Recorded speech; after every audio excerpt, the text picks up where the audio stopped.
Assalamualaikum warahmatullahi wabarakatuh.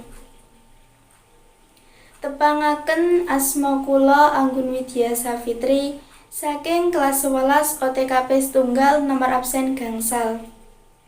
Kula badhe nyriyosaken cerita rakyat ingkang irah-irahan dumadine kutha Wonogiri. Nalika jaman Kraton Demak, ana wong kang seneng tapa brata sing sekti mandraguna. Asmane ya iku Ki Kesdik Wacana. Panjenengane urip ijen lan tapa ana ing guwa sacedhake Gunung Sewu.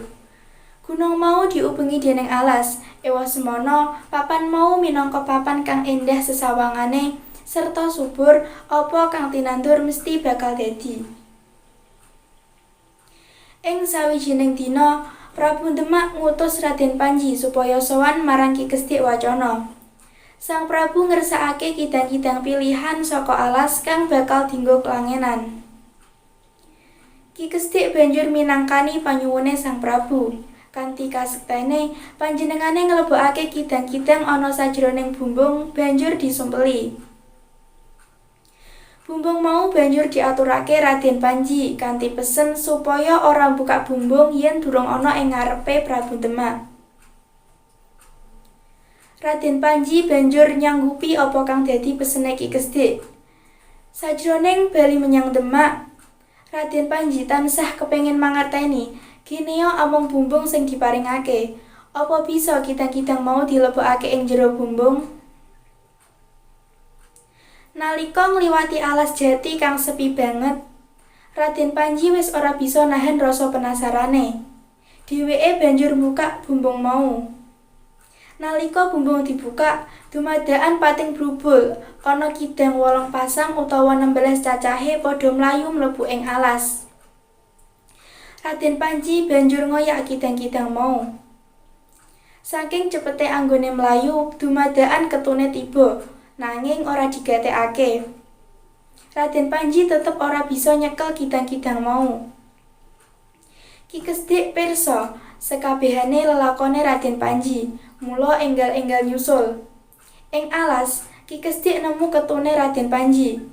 Mula papan mau banjur dijenengake Wonoketu.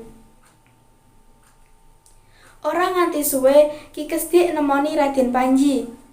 Kanthi kelagapan lan kaget, Raden Panji sujud nyuwun pangapura.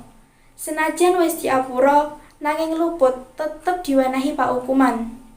Wiwit iku, Raden Panji disabdakake dadi kidang wulung sing mimpin ing alas ketu.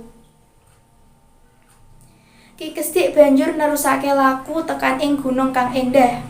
Ana ing papan mau banjur dijenengake Gunung Giri.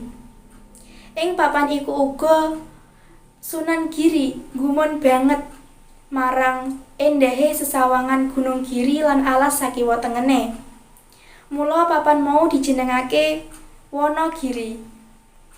Wono tegese alas, Giri tegese gunung. Nganti saiki papan mau dadi kutha Wonogiri.